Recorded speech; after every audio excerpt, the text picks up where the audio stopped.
தாவேக்கா என்ன முடிவு எடுத்திருக்காங்க அப்படின்னு தாவேக்கா வட்டாரத்தில் நம்ம விசாரித்த போது 2 விஷயம். ஒன்று, இந்த பிரவீன் சக்கரவர்த்தி உருட்டியிருந்தாருன்னா அது விஜய்கிட்டலாம் பேசிக்கிட்டு ராகுல் வருவார்னு. இப்போ ராகுல் அங்கேயே வரலன்னு தேஜஸ்வி வருத்தப்பட்டுனுக்கிறாரு.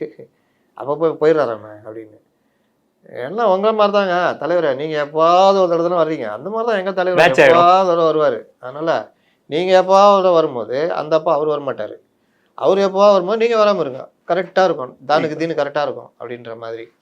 இது ஒரு பக்கம் ஓடுதுன்னா, அண்ணன் சித்தப்பா பிரசாந்த் கிஷோர் தோல்வி இவர்களை பெரிதும் வாட்டுக்குது. யாரை? தாவேக்காக.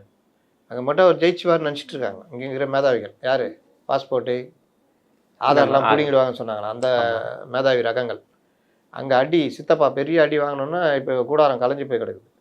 சரி, இங்கே நம்மளும் நின்னா சித்தப்பா கதி தான் நமக்கு நினச்சிக்கிட்டு என்ன பண்ணலாம், மீண்டும் பேச்சுவார்த்தை ஆரம்பிக்கலாமா அப்படின்னு மைண்டு லைட்டாக மாறுகிறது. இம்முறை அதிமுகவுடன் கூட பேச்சுவார்த்தை நடத்தலாம். என்டிஏ விட்டுட்டு அதிமுகவுடன் நடத்தலாம். அதிமுகவும் தயாராக இருக்கிறது. ஓரளவுக்கு தொகுதிகள் கொடுப்பதற்கு தயாராக இருக்கிறார்கள் அப்படின்றது தான் இன்றைக்கி அப்டேட்டு. அப்போது கூடிய விரைவில் அது நடக்கும். ஜனவரியில் பெரும் மாற்றங்கள் வருவதற்கு வாய்ப்பு இருக்குது. அப்போது இந்த மாதிரி யோசிக்கிறது காரணம் என்ன? எங்கள் ஊட்டி ஒன்றும் இல்லாமல் போனன்றது தான். இதில் வேறு இவங்க காங்கிரஸ் தாவேக்கா வேணால் நிராகரிச்சாங்கம்மா. ஏன்னா இவர் சந்தோஷப்படுவார்ல, அதுக்காக சொல்கிறேன், கொஞ்சம் போட்டு கொடுங்கண்ணே, அவங்கள வேணான்னு சொல்லிட்டோம் அப்படின்னு.